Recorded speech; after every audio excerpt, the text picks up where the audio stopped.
नमस्कार, मैं अर्चना आपका स्वागत करती हूँ हंगामा टाइम्स में। इस समय हम लोग खजुआ में, जहाँ पे स्क्रीन पे आप देख रहे होंगे, श्री बाल राम लीला का एक आयोजन किया गया। 13 दिन का ये आयोजन किया गया है, जिसमें हर प्रकार के कार्यक्रम, कब से राम जी का वनवास हुआ, रावण वध कैसे हुआ, किस तरीके से भरत मिलाप होगा, किस तरीके से भरत गद्दी सौंपी जाएगी और किस तरीके से सारी चीज़ों को ले करके यहाँ पे तैयारी करी गई। 13 दिन का जो प्रमुख कार्यक्रम रखा गया है, तो उसके बारे में विस्तार से जानेंगे यहाँ के संयोजक से और यहाँ के व्यवस्थापक से। आइए चलते हैं, उनसे बात करते हैं कि 13 दिन की जो कार्यक्रम की तैयारी करी है, उस रूपरेखा को लेकर के वो क्या कहेंगे। अब हमारे साथ मनोज त्रिपाठी जी जुड़ रहे हैं, जो कि यहाँ के प्रबंधक है, जिन्होंने रामलीला, बाल रामलीला का पूरा प्रबंधन देखा है और किस तरीके से उसकी व्यवस्था होनी चाहिए, उसको ले छोटी छोटी चीज़ों का उन्होंने ध्यान दिया। जिस तरीके से यहाँ पे आपने देखा सिटिंग की अरेंजमेंट कैसे हुई है, बाहर रावण के वध के लिए कैसे अरेंजमेंट हुए, यहाँ पे सारी चीज़ों को लेकर के उन्होंने बहुत सारे प्रबंध किए। तो उनसे पूछेंगे 13 दिन का जो कार्यक्रम है उसके बारे में वो क्या कहेंगे। आपका स्वागत है। धन्यवाद आपको और आपके चैनल को, जो उन्होंने इस सांस्कृतिक कार्यक्रम के लिए समय दिया। और ये रामलीला बहुत ही लखनऊ की ऐतिहासिक और प्राचीन रामलीला है। 1945 में इसकी स्थापना हुई थी और इस मोहल्ले के, इस क्षेत्र के और आसपास के जो भी लोग हैं, उनका बराबर योगदान बिना किसी भेदभाव के, न किसी जात के आधार पे, न धर्म के आधार पे, वो बिना किसी भेदभाव के इस रामलीला में अपना पूरा सहयोग देते हैं। और जितने भी हमारे पदाधिकारी हैं वो पूरा समय अपना देते हैं रामलीला के उत्थान में। यहाँ पर जो भी कार्यक्रम होते हैं उनको सुचारू रूप से संचालित करने में हमारे, विशेष रूप से हमारे महामंत्री संगमलाल गुप्ता जी, इनका बड़ा अथक प्रयास है।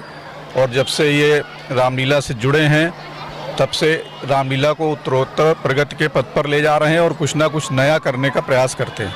टोटल कितने दिन का कार्यक्रम रहता है? टोटल ये कार्यक्रम 13 दिन का होता है, जो कि नवरात्र शुरू हो जाते हैं जब, तो गणेश चतुर्थी से इसका प्रारंभ होता है और शरद पूर्णिमा को रावण वध होता है। इसके बाद कल भरत मिलाप शोभा यात्रा निकलती है और इसके अगले दिन राजगद्दी होती, राज तिलक होता है भगवान का। तो एक सवाल हम और आपसे पूछेंगे, जैसे पूरे देश में रामलीला तो आयोजित करी जाती है, लेकिन आप लोग बाल रामलीला आयोजित करते हैं, तो ये विषय कब से आप लोगों ने सोचा और किस तरीके से बच्चों का सहयोग कब सबसे बड़ा होता है? क्योंकि बाल रामलीला का तो प्रमुख नाम बाल है, तो यहाँ बच्चे कॉम्पिटिशन में भाग लेते होंगे, बच्चे ही हर चीज किरदार को निभाते होंगे, तो कितना बड़ों के लिए ज़्यादा व्यवस्था करनी पड़ती है, बच्चों के लिए? थोड़ा इस पर रोशनी डालिए।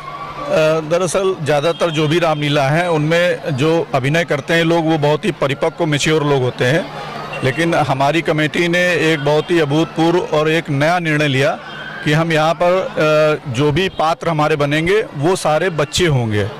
तो उससे क्या होता है कि एक नयापन महसूस होता है और बच्चे चूँकि बहुत ही अबोध और बहुत ही फ्रेश एक महसूस होता है, उनको देखते हैं तो माँ बाप भी जब बच्चों को देखते हैं तो पूरे दिन की थकान उनकी उतर जाती है। और इसी तरह से हमारा ये प्रयास था कि जो लोग आएंगे तो जब बच्चों को रामलीला करते हुए देखेंगे तो उनको एक विशेष आनंद की अनुभूति होगी और थोड़ा सा अलग हट के उनको लगेगा कि ये कार्यक्रम और रामलीला से थोड़ा सा अलग हट के हो रहा है। आज का कौन से कार्यक्रम प्रमुख है? आज रावण वध, अहिरावण वध, यही मुख्य कार्यक्रम है आज का। यानी कि एक तरह से दशहरे की तैयारी। जी जी, दशहरा तो पहला निकल गया, तो अब आप लोग दरअसल इसलिए हम लोग करते हैं क्योंकि अगर सारी, अब ज़्यादातर दशहरा में ही रावण वध होता है, लेकिन आसपास काफ़ी रामलीला होती हैं, तो उसमें ये हुआ कि फिर एक साथ जो लोग देखने जाएंगे तो वो फिर पूरा आनंद नहीं ले पाएंगे, तो थोड़ा सा उसको ब्रेक कर दिया कि जो लोग वहाँ पर उस दिन देख लिए, उसके बाद फिर यहाँ पे आके आज के दिन भी उन्होंने पूरा आनंद उठाया। और शरद पूर्णिमा का दिन भी वैसे अच्छा माना जाता है इसके लिए। तो ये तो यहाँ पे बाल रामलीला के प्रबंधक जी, जिनकी विचारधारा आपने सुनी। तो कुछ लोग और भी हैं जिन्होंने बाल रामलीला में बहुत बड़ा अपना महत्वपूर्ण योगदान दिया, तो उनसे भी हम कुछ ही देर में बात। तो श्री बाल रामलीला समिति द्वारा जो बाल रामलीला का आयोजन किया गया है, 13 दिन से इसका जो संचालन देख रहे हैं वो हमारे बीच में दुर्गेश मिश्रा जी। तो हमसे पूछेंगे कि 13 दिन से जो आयोजन चल रहा है, आज उसका जो है आपका 11वां दिन है, तो 11 दिन से व्यवस्था करने में और लोगों के सपोर्ट करने में कितना उनका महत्वपूर्ण योगदान रहा है। आपका स्वागत है। हमारा यहाँ पे सभी पूरे हमारे जितने भी क्षेत्रवासी हैं उनका बहुत अच्छा सहयोग रहता है। और ख़ास तौर से यहाँ पे जो नई पीढ़ी के लोग इस ग्राउंड में जुड़े हुए हैं इस रामलीला से, उनका ज़्यादा सहयोग रहता है और उनके सहयोग से ही हमारा काम होता है। तो इसलिए जो हम लोग प्रयास करते हैं अच्छा करने के लिए। बाकी यहाँ पे जो हमारे छोटे बच्चे हैं तो यहाँ ज़्यादातर यहाँ के बच्चे ही हम लोग कलेक्ट करते हैं जो जिज्ञासा रखते हैं खेलने की, अच्छे से बोलने की, तो उन्हीं को हम लोग लाते हैं। शुरुआत कब से होती है, यानी किस आपका जो है किस नाटक से शुरुआत होती है और अंत? शुरुआत हमारी चतुर्थ नवरात्र से होती है। चौथा नवरात्र जब होता है उस दिन हमारे यहाँ पूजा होती व्यवस्था होती है। उसके बाद 5वीं से जन्म होता है और जन्म होने के बाद फिर 10 दिन हमारी प्रतिक्रिया चलती है। 11वें 10वें दिन हमारा यहाँ पे आई रावण वध, नारायणतक वध प्लस रावण वध ये लीला दर्शाई जाती है। उसके साथ में हमारा रावण दहन होता है, रावण पुतला बनता है और अच्छे मतलब गेस्ट वगैरह भी आते हैं और पब्लिक आप देख सकते हो कि हमारे यहाँ जगह नहीं रहती है।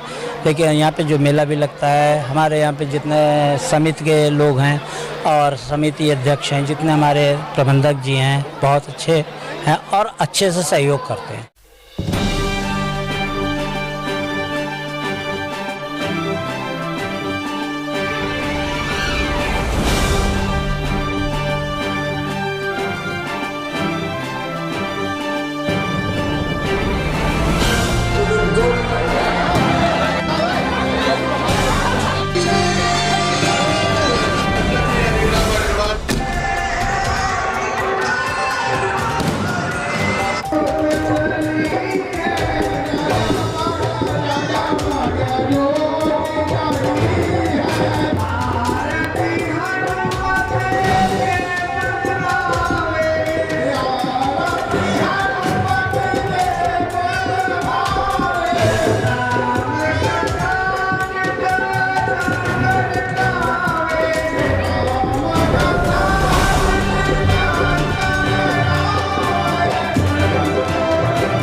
वर्ष हो गए इस रामलीला को यहाँ पर होते हुए और पूरे यहाँ लखनऊ शहर में या उत्तर प्रदेश में भी अब इस समय जो रामलीला होती है मंच पर होती है, लेकिन ये पहली रामलीला है जो ग्राउंड पर होती थी और आज भी ग्राउंड पर हो रही है। तो और रामलीला का मंचन के माध्यम से हम अपने आने वाली पीढ़ी को रामायण की जानकारी, रामायण का एक जो हम वाल्मीकि रामायण जी की आज जयंती भी है और वाल्मीकि रामायण जी ने जो रामायण लिखी, रामायण में उन्होंने हम सबको प्रेरणा देने का काम किया और ये भी बताया कि हमें हमारे माता पिता से कैसे संबंध होने चाहिए, माता पिता की कैसे सेवा करनी चाहिए, पति पत्नी के कैसे संबंध होने चाहिए, भाई भाई से कितना प्रेम होना चाहिए और पति पत्नी के क्या कर्तव्य हैं, राजा का प्रजा के प्रति क्या कर्तव्य है। ये सारी चीज़ें रामायण में एक दिशा निर्देश देती है हम लोगों को रामायण, और उसका मंचन के माध्यम से बच्चे जब देखते हैं या सब लोग देखते हैं तो उसका मंचन होता है तो एक प्रेरणा हम सबको मिलती है। ये प्रेरणा देने का कार्य कर रहे हैं। मैं समिति का बहुत बहुत धन्यवाद करती हूँ कि वो बराबर 76 वर्षों से लगातार इस मंचन को कर रहे हैं और आज मुझे यहाँ मैं कई बार यहाँ पर आ चुकी हूँ, आज भी मुझे आने का अवसर प्राप्त हुआ, उसके लिए मैं उनका धन्यवाद करती हूँ। क्योंकि सबसे महत्वपूर्ण ये है कि मैं रामलीला तो होती है लेकिन बाल रामलीला बहुत ही कम देखने को मिलती है, जैसे बच्चों को इसमें अभी मैंने देखा कि सेना में जो छोटे छोटे बच्चे हैं, सेना का रूप में वो सब यहाँ अपना प्रदर्शन कर रहे थे। तो बाल रामलीला का भी एक ये स्वरूप है। बाल रामलीला बहुत कम होती है और बालकों द्वारा जो मंचन होता है उसको बालक देखते हैं तो और उनकी रुचि प्राप्त होती है।